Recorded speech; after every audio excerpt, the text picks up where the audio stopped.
بسم اللہ الرحمن الرحیم۔ محترم ناظرین السلام علیکم۔ آج میں اللہ سبحانہ تعالیٰ کا نام الباطن لے کر آپ کی خدمت میں حاضر ہوئی ہوں۔ الباطن پوشیدہ چیزوں کا جاننے والا۔ الباطن وہ ہے جو مخلوق کے ادراک سے پوشیدہ اور پردہ ہے، اس دنیا میں غیب ہے، پھر بھی اس کا وجود مخلوق میں اس کی نشانیوں سے ظاہر ہے، جس کے اندر تمام حالات وہ جانتا ہے۔ سورۃ الحدید آیت نمبر 3 میں الباطن خود کہتا ہے وہی اول اور آخر اور ظاہر اور باطن ہے اور وہ سب کچھ جانتا ہے۔ اور پھر یہ کہ الباطن کہتے ہیں جب موسیٰ ہمارے مقرر وقت پر آئے اور ان کے رب نے ان سے بات کی تو انہوں نے کہا اے میرے رب مجھے دکھا کہ میں تجھے دیکھوں۔ اس نے کہا تم مجھے کبھی نہیں دیکھ سکو گے لیکن پہاڑ کو دیکھو، اگر وہ اپنی جگہ پر ٹھہر گیا تو تم مجھے دیکھو گے۔ سورۃ الاعراف آیت نمبر 143۔ پھر جب اس کا رب پہاڑ پر ظاہر ہوا تو وہ ٹوٹ گیا اور موسیٰ بے ہوش ہو کر گر پڑے۔ اس آیت میں ہمیں اس بات کا ثبوت ملتا ہے کہ اللہ ذوالجلال اس دنیا میں نہیں دیکھا جا سکتا۔ اللہ تعالیٰ نے فرمایا کہ جب موسیٰ اپنی ملاقات کے لیے آئے اور اس سے براہ راست بات کی تو انہوں نے ان سے ملنے کی درخواست کی۔ اللہ نے فرمایا تم مجھے نہیں دیکھ سکتے، تم نہیں کر سکتے، کسی بھی طرح اس بات کی طرف اشارہ نہیں کرتا کہ اللہ کا دیدار کبھی نہیں ہوگا۔ مومنوں کے لیے آخرت کی سب سے بڑی نعمت وہ ہے جب انہیں اللہ کے دیدار کی توفیق عطا کی جائے گی۔ کچھ چہرے اس دن روشن ہوں گے اپنے رب کی طرف دیکھنے۔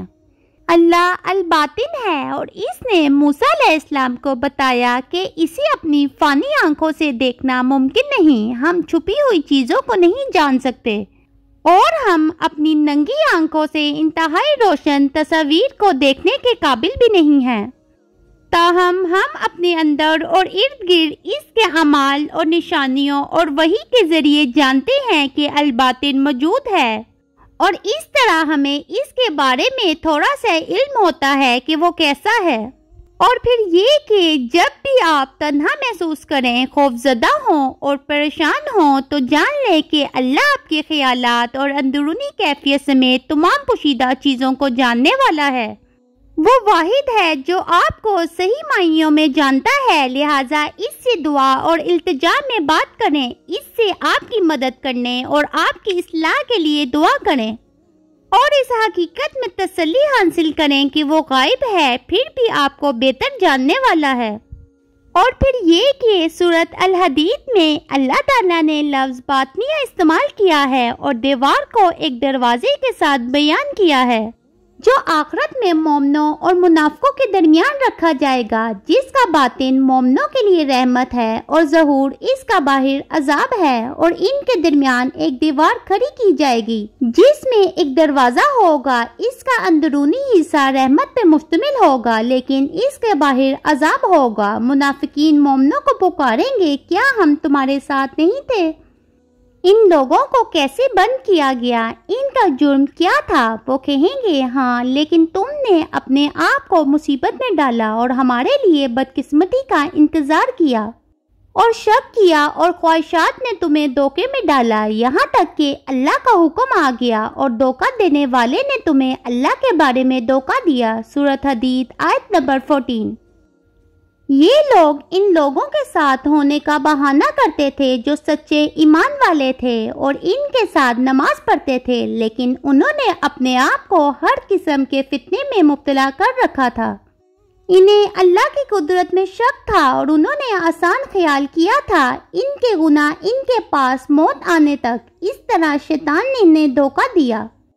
یہاں مفہوم یہ ہے کہ مومنین منافقوں کو یہ کہہ کر جواب دیں گے کہ تم ہمارے ساتھ ایسے جسموں میں تھے جو بے دل اور بے ارادہ تھے، آپ کو شک و شبہ میں ڈال دیا گیا، تم لوگوں کے لیے دکھاوا کرتے تھے اور اللہ کو بہت کم یاد کرتے تھے۔ تفسیر ابن کثیر۔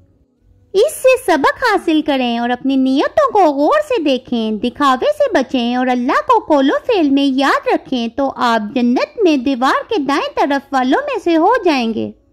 اور پھر یہ کہ الباطن کو اس کی نشانیوں کے ذریعے یاد کرو۔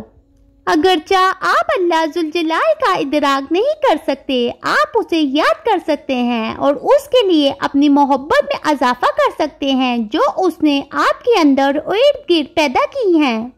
جریر بن عبداللہ البجالی کہتے ہیں کہ ہم رسول اللہ صلی اللہ علیہ وسلم کے ساتھ پورے چاند کی رات تھے۔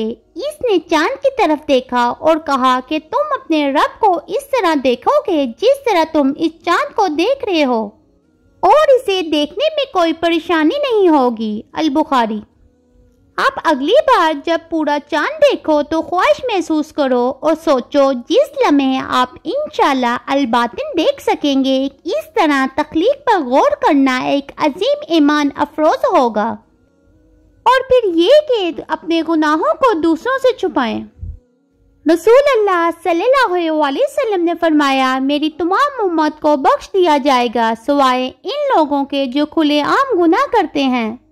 یہ کھلم کھلا گناہ کرنے کا ایک حصہ ہے جب آدمی رات کو کوئی کام کرتا ہے، پھر اگلی صبح جب اللہ تعالیٰ نے اس کے گناہ کو چھپایا تو کہتا ہے کہ فلاں فلاں میں نے فلاں فلاں گزشتہ رات کیا، جب ساری رات اس کے رب نے اسے چھپایا اور اگلی صبح اس نے اس چیز کو کھول دیا جسے اللہ نے چھپا رکھا تھا۔